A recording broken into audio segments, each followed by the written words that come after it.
Everyone, আমার একটা নতুন ব্লগে তোমাদের সবাইকে ওয়েলকাম। আর হ্যাঁ, আজকে কিন্তু ব্লগটা আমি বাড়ি থেকে করছি না, করছি বোনের বাড়ি থেকে। বিয়ের পর প্রথম আমি গেছিলাম বোনের বাড়িতে। আরে আমার বিয়ে নয়, বোনের বিয়ে। আগের দিন রাতে গেছিলাম, তাই সকাল থেকেই ব্লগটা শেয়ার করলাম। সকালে গিয়েই কিন্তু ওর বাড়িতে আমি প্রথমে খেয়েছিলাম চা বিস্কিট, তারপরে খেয়েছিলাম ডিম টোস্ট। খেয়েই কিন্তু আমি সকালের ব্রেকফাস্টটা কমপ্লিট করেছিলাম। আছি আমার বোনের বাড়িতে। তো সকালবেলা ঘুম থেকে উঠে ব্রেকফাস্ট কমপ্লিট হয়ে গেছে। তো এখন আমরা দুজন মিলে করছি রান্না। আর কি রান্না করছি সেটা তোমাদের সাথে শেয়ার করবো, দুজন মিলে কেমন করে রান্না করছি। এই যে ও রান্না করছে, তোমাদেরকে একটা দারুণ জিনিস দেখাই, ও কত সুন্দর মাছ ভেজেছে।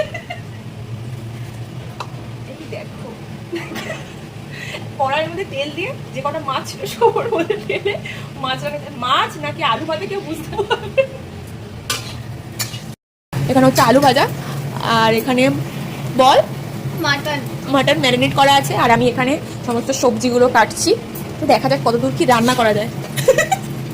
আমরা দুজন মিলে ঠিক করেছিলাম যে যেহেতু আমরা অনেক দিন পর একসাথে রয়েছি, আর এই সুযোগটা কিন্তু আমরা কোনোদিনও পাইনি একসাথে রান্না করার। ওই সেই ছোটোবেলায় রান্নাবাটি খেলতাম, কিন্তু মাসির বাড়ি গেলেও আমরা কোনোদিনও এইভাবে রান্না করার সুযোগ পাইনি, বা ও আমাদের বাড়িতে আসলেও আমরা কোনোদিন এইভাবে দুজন মিলে একসাথে ফ্রিভাবে রান্না করার সুযোগ পাইনি। কখনো কেউ না কেউ মাথা ঘামিয়ে হচ্ছে মাছের মাথা দিয়ে ডাল, আর এখানে করছে কুদরি ভাজা, আর এখানে আমি খাসির মাংস ম্যারিনেট করছি। ওটা দিয়ে দেবো না, আপনার তরকারিতে দিবি, জ্বালা করবে না। আমি কিন্তু তেমন একটা রান্না বান্না বাড়িতে করি না, বাট আমি রান্না করতে পারি না এটা ভুল কথা। আমি রান্না বান্না সবই করতে পারি, বাট সুখে থাকতে কি আমার ভূতে কোলায় যে বাড়িতে রান্না করবো? মা তো রয়েছে রান্না করার জন্য।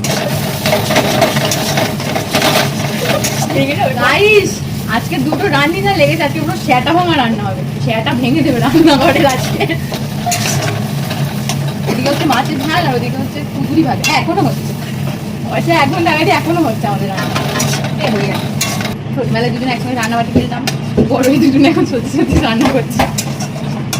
সবই সময়ের ব্যাপার। সো গাইজ, আমার মাটন রান্না একদম কমপ্লিট হয়ে গেছে, আর এখন আমি এটাকে প্রেশারে দেবো সিটি দেওয়ার জন্য। বেসিক্যালি রান্নাটা ওই সব কিছু করেছে, শুধু মাটনটা আমি করেছি, আর ওর হাতে একটু হেল্প করেছি, যেহেতু সবজিগুলো একটু কেটে দিয়েছিলাম, আর মাটনটা বেসিক্যালি আমি রান্না করেছি। আর গাইস, মাটনটা যে পরিমাণে ঝাল হয়েছে, মানে আমরা দুজন এতটাই মারাত্মক পাগল, কি বলবো। এখানে মাছের মাথা দিয়ে ডাল ছিল, আলু ভাজা ছিল, কুঁতলি ভাজা ছিল, এখানে ছিল হচ্ছে মাছের ঝাল যেটা সঙ্গীতা রান্না করেছিল, আর এখানে ছিল হচ্ছে আমের কী বলে চাটনি ওটা, আর স্যালাড ছিল, আর ছিল আমার হাতে স্পেশাল লাল লাল ঝাল ঝাল মাটন।